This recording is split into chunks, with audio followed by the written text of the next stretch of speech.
what happened today and the position you want to be in, obviously. Well, it was interesting in that we got off to a great start, so not a lot of drama.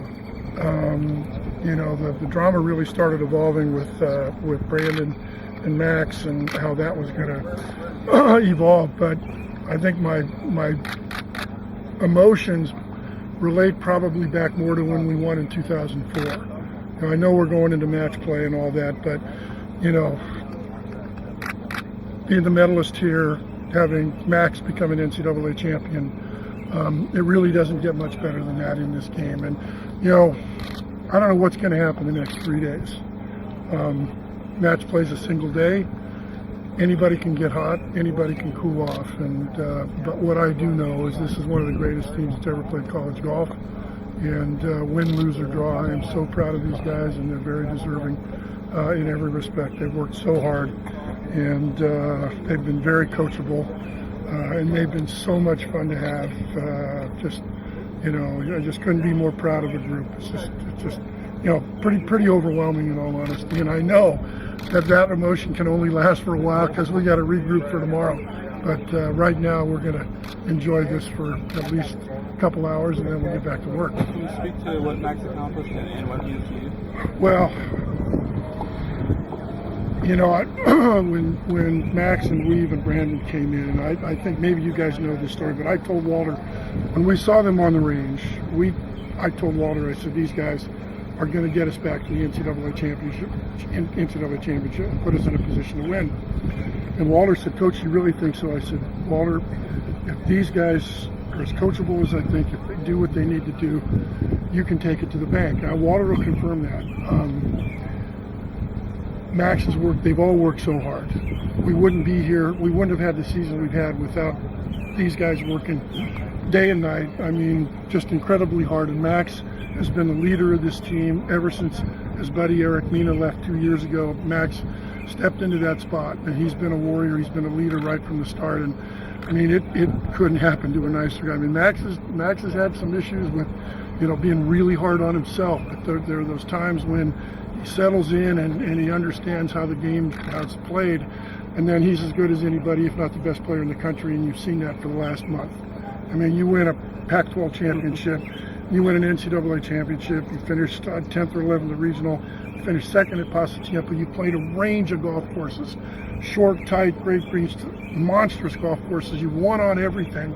You've been competitive. What more can you say? It's if there's anybody in the country better than Max right now, I'd have to see it. At what point today did you realize that Max looked like he was going to bring it home? I think when Max made birdie on 12, when he started inching ahead, that was when I started really focusing on the individual part. And when he made a great putt, he made about a 10 to 12 footer on 12, and it was Max gets in these modes where he just does everything right. And at that point, I could see that he was in that type of rhythm.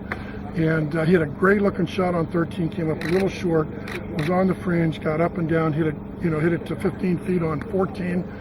Made a great two putt on 15. At that point, he was only one up on Brandon. Max was, I think, 9, Brandon was 8. And then Max finished 15, then Brandon chucked a chip on 15 and made double. And at that point, it looked like it was all over if Max could hold steady. And when Max is in this rhythm, he almost always holds steady, and that's exactly what he did. And we were smiling on 18 because that's where we were back in mid-September.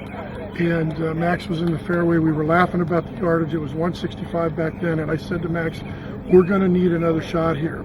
Georgia Tech, his home course, is too close. And he says, Coach, I like that. Max stuck a 9-iron in there 7 or 8 feet, made birdie, and we wound up being co-champs. So it was a little deja vu, but boy, it was sweet. I can tell you that. And today was really sweet. Very good. 65 yards. Stuck at the 8-9 feet. But we got more to go now. So, but as I said, we'll enjoy this for a couple hours, maybe through the cookout. We'll find out who the hell we're playing, and then after that, 10 o'clock tomorrow, let's go play. Did y'all do any match play events this year? Did y'all? No, this year we didn't. Last year we did. Of course, the match play events the guys played in, almost all these guys, 4 of the 5 played in the USAM. Kim lost in the first round. Max lost in the second round. He and Justin Thomas had a great match. And then, of course, Brandon Higgy and Michael Weaver's story. So it's not as if, we're not familiar with, we're pretty comfortable with match play. These guys have had success. Max was a quarterfinalist the year before. So, having gone through that emotional roller coaster of match play, we've done that. We've done it all season in stroke play also. So, I'm feeling very. My prediction comes We're sure trying, Josh. I'm telling you. Let me tell you, I'm sending you a blank check. All right. Yeah. Thanks, Josh. If you're asking what Josh said to me after Minnesota when we won there, he said, before you guys are done, you're going to be the greatest team in the history of college golf. That's what he was saying. Make my prediction. Make it right. So a lot of stuff has to happen. But damn, what a great day for Max. And, what a great day for the Golden Bears. And now we got to go play again tomorrow.